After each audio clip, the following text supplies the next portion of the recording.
The Young and the Restless spoilers shock Tuesday full episodes July 1, 2025. Sally Spectra had never been a woman to place her fate in someone else's hands. She had clawed her way through rejection, scandal, and professional humiliation to find a place among Genoa City's most powerful players. But even now, she knew her position remained precarious. Every smile could hide a dagger. Every handshake could be a setup. So when the latest boardroom tremor shook the walls of Chancellor Winters and whispers of Billy Abbott ascending to the top job began to ripple, Sally acted. She wasn't about to be sidelined while others plotted their corporate ascensions. That's why she drew up a contract, airtight, undeniable. A deal that ensured if Billy were to become Chancellor's figurehead, then Abbott Communications, the media arm she had helped reshape and strengthen, would fall squarely under her control. Not as a favor. Not as a reward. As her right. She presented it to Billy not with desperation, but with the kind of cold precision that only someone who had learned the hard way could muster. Billy, of course, was taken aback. He wasn't used to being pressured. Especially not by someone who understood how deeply his pride ran. Sally knew that pushing him would either ignite him, or provoke his old reckless habits. She was gambling on the former. And for a man like Billy Abbott, whose identity had always been tied to proving himself, whether to his family, his enemies, or even himself, Sally's demand lit a fire that had long been smoldering beneath the surface. He didn't like being cornered. But he liked being underestimated even less. Meanwhile, Damian King, Victor Newman's newly embedded operative and silent enforcer, was having his own frustrations. The location was remote, the Wi-Fi non-existent, and the cellular service unreliable. He paced, irritated, checking his phone with rising concern. His mother had been unwell. And being disconnected from updates was aggravating his already edgy disposition. But the moment Audra Charles passed by in the corridor, Damian's attention snapped in a new direction. He watched her closely, not just with interest, but with precision. Audra's reputation preceded her. Ambitious. Seductive. Calculating. And now, involved in a dangerously complicated alliance with Kyle Abbott. Their encounter was not accidental. Damian approached with a measured calm, cutting straight through her guarded smile. Their conversation was taut with tension. He mentioned Kyle with vague curiosity, watching for her reaction. She deflected, of course, a clever, practiced.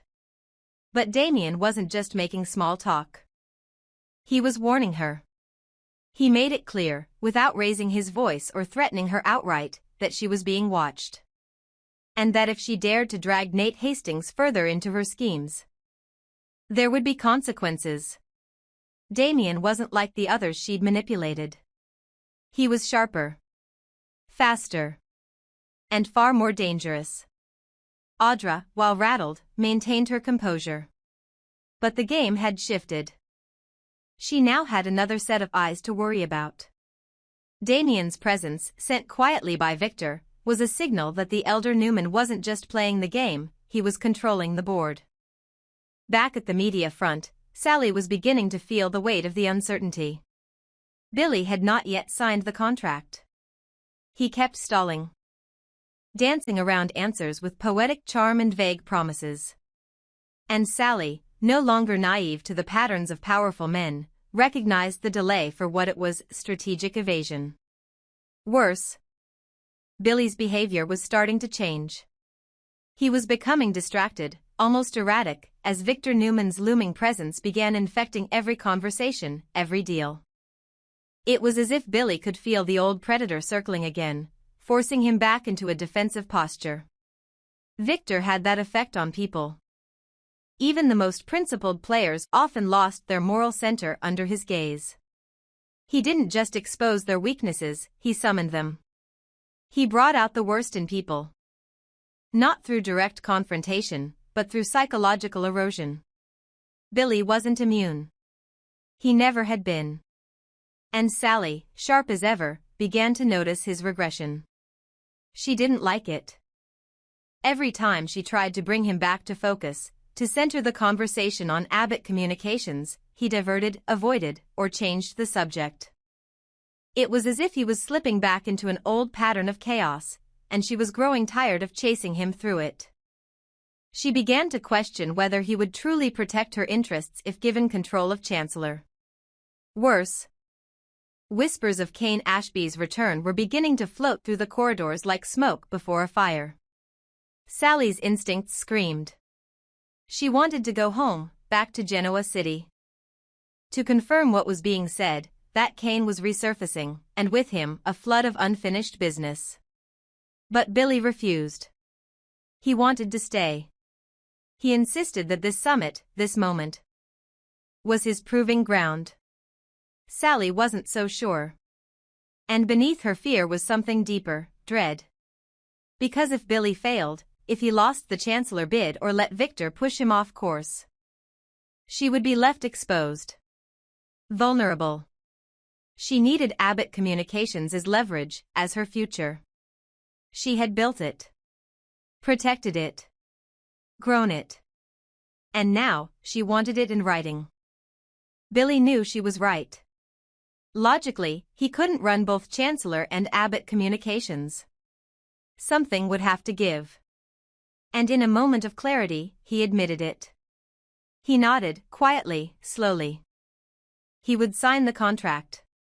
He would hand her the reins to Abbott Communications if, and only if, he secured Chancellor. It was the only logical move.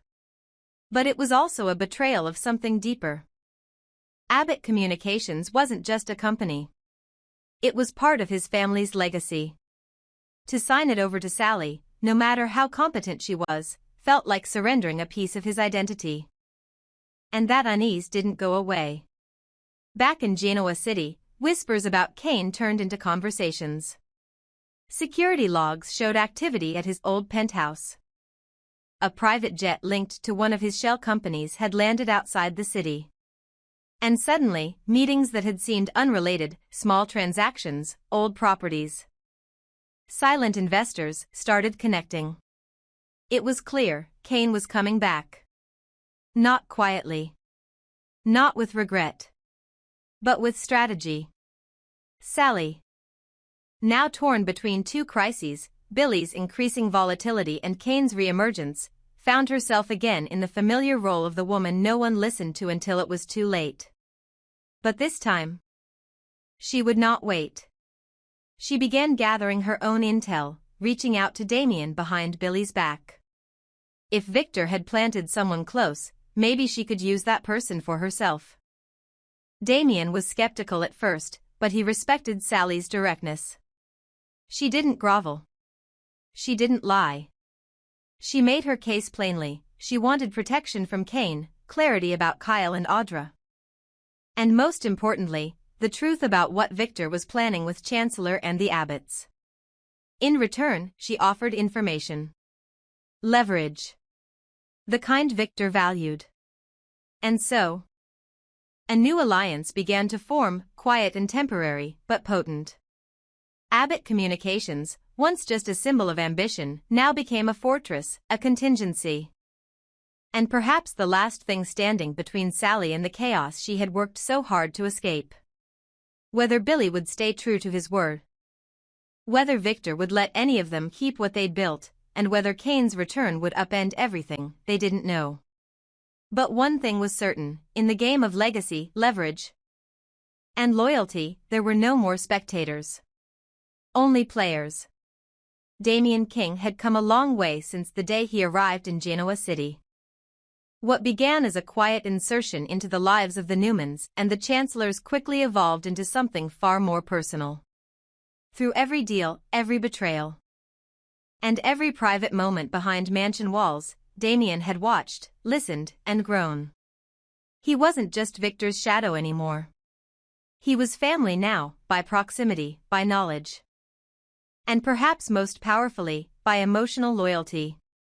And while his job required discretion, there was one line he wouldn't let anyone cross: Nate Hastings. Nate had become something like a brother to Damian, a rare bond in a city where loyalty was as fleeting as a stock price. Damian saw in Nate a man trying to build something solid, something lasting. And he knew, deep down, that if there was anyone who could destroy that without lifting a finger, it was Audra Charles. That's why when Damian confronted her, it wasn't with malice, it was with cold calculation. He cornered her in a quiet corridor outside the conference room, far from the ears of Kyle or Nate or anyone else who might get in the way. His voice was even, but his gaze was penetrating. "What exactly are you doing?" he asked, words like steel. Audra blinked, caught off guard but too experienced to let it show. She smirked slightly, brushing a strand of hair behind her ear. "Is this an interrogation, Damian? Or are you just jealous?" But Damian didn't flinch. "I don't buy it," he said flatly. "You say you're not going after Kyle. Fine. Maybe that's true. Maybe for once, you're being honest. But don't think for a second I won't be watching." Audra tilted her head, bemused. "You sound like Victor," she replied. "Always assuming the worst." Damian leaned in, voice low. "With you? That's not an assumption. That's just pattern recognition." The tension hung in the air between them like static. Audra, for all her calculated charm, couldn't shake the feeling that this time, someone might actually be seeing through her layers. And though she didn't admit it, that scared her more than she expected. Because Damian wasn't playing the usual game. He wasn't trying to manipulate her or seduce her into confession. He was protecting someone. And in Genoa City, that made him dangerous. Ironically, Audra was being honest, for once. She wasn't after Kyle Abbott. Not anymore. She had her eyes set on something bigger. A company. A seat at the table. Legacy. But the problem with being known as a manipulator is that even when you tell the truth, no one believes you. And Damian made it clear, her reputation preceded her. The leash was tight, and if she stepped out of line, he'd be there. Now, as she walked away from their conversation, heels clicking against marble tile, Audra was left with a choice. She had spent months crafting her ascent, weaving herself into the cracks between egos and ambition. But now, Nate's future was entangled with hers. And she knew, if she made the wrong move, she could lose him. For real. Permanently. Damian's warning wasn't just about Kyle. It was about Nate. About the one man she might actually care about, and the man Damian would burn everything down to protect. Meanwhile, the power dance between Sally and Billy had entered a new and dangerous phase.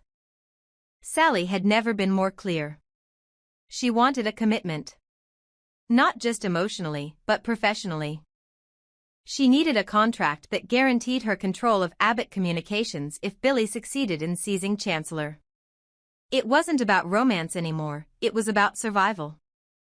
Sally had worked too hard to let someone else's indecision sink her career. Billy, caught between legacy and love, wavered. His instincts told him to run, he had always run when things got too real. But there was something different this time. Maybe it was the pressure. Maybe it was Victor's looming presence. Or maybe it was the fear of losing Sally altogether. He hated being backed into a corner, but he hated losing more. Signing the contract meant letting go of Abbott Communications, his family's legacy. Refusing meant risking the woman who had stood beside him, who had believed in him when others didn't. Sally could feel the walls closing in. Every time she looked at Billy, she saw hesitation. Not malice. Not betrayal. Just fear. But in this world, fear killed deals. And time was running out. Cain Ashby's return had ignited new chaos. And Sally wasn't about to stand still and hope Billy got it together. She was ready to walk if he didn't sign. She didn't say it aloud, but he saw it in her eyes. Now, Genoa City watches and waits. Will Audra abandon her schemes and protect her relationship with Nate? Will she heed Damian's warning or test his patience? And will Billy sign the contract and prove once and for all that Sally is more than a stepping stone in his climb to power? Or is this the end of them? Tell us what you think. Should Sally walk away if Billy won't commit? Should Audra be trusted with Nate's heart? And is Damian the unexpected hero this city needs, or the storm before another corporate war? Let us know in the comments below. Would you like me to continue the storyline, perhaps with Sally discovering Cain has ties to Audra's new company? Or Damian uncovering a deeper betrayal involving Victor and Kyle? Next week on The Young and the Restless, all eyes will be on Mariah Copeland, because the walls are rapidly closing in. And the secret she's been hiding may finally explode into the light. Fans who have followed her evolution know Mariah has endured emotional landmines before. But this time, something feels different. This time, it isn't just heartbreak or guilt, it's something darker, more dangerous. Something even she can barely admit to herself. After weeks of visible tension and emotional withdrawal, Mariah finally breaks her silence with Tessa Porter, her wife and partner through countless storms. But instead of reassurance or reconciliation, Mariah delivers a devastating confession. She has committed a betrayal she believes is unforgivable. Tessa, blindsided, begs for clarity, for truth. But Mariah won't say everything, not yet. All she can manage is a whisper that the full truth isn't safe. Not for them. Not for anyone. The shock doesn't end there. Fans have already seen the ominous lead-up. A mysterious scene of Mariah drinking heavily in a dimly lit bar, seated next to a much older man whose identity remains a mystery. There were no words. Just glances. Just hands brushing too closely. And then the camera cuts, leaving only speculation and a trail of unease. Now, with that scene lingering in viewers' minds, Mariah returns home not with regret or apology, but with finality. She ends her marriage. The breakup comes with no clear explanation. Only tearful silence and the sense that whatever happened has changed her, deeply. Tessa, devastated and confused, asks the same question fans are now shouting, "What did you do, Mariah? And why won't you tell the truth?" But the deeper question haunts everyone, is Mariah covering up a crime? The clues are unsettling. The late-night drinking with a man no one seems to recognize. The recurring panic attacks. The refusal to speak openly, even to Sharon or Nick. And then, her cryptic warning to Tessa, that sharing the truth would put them both at risk. It's not just a metaphor anymore. It's a red flag. Could Mariah be protecting someone? Was the betrayal she mentioned something emotional, or something criminal? Did something happen that night in the bar? Or has she been pulled into something far more dangerous than anyone realizes? All signs point to a woman unraveling. But this unraveling feels orchestrated, like someone else may be pulling the strings. Could the older man she met be tied to Victor Newman's enemies? To Cain Ashby's return? Could Mariah be a pawn in someone else's game, blackmailed into silence? One thing is certain, next week will bring pivotal answers. And maybe even more terrifying questions. Because if Mariah did commit a crime, or if she's covering up for someone who did, the fallout could destroy not just her marriage, but her life.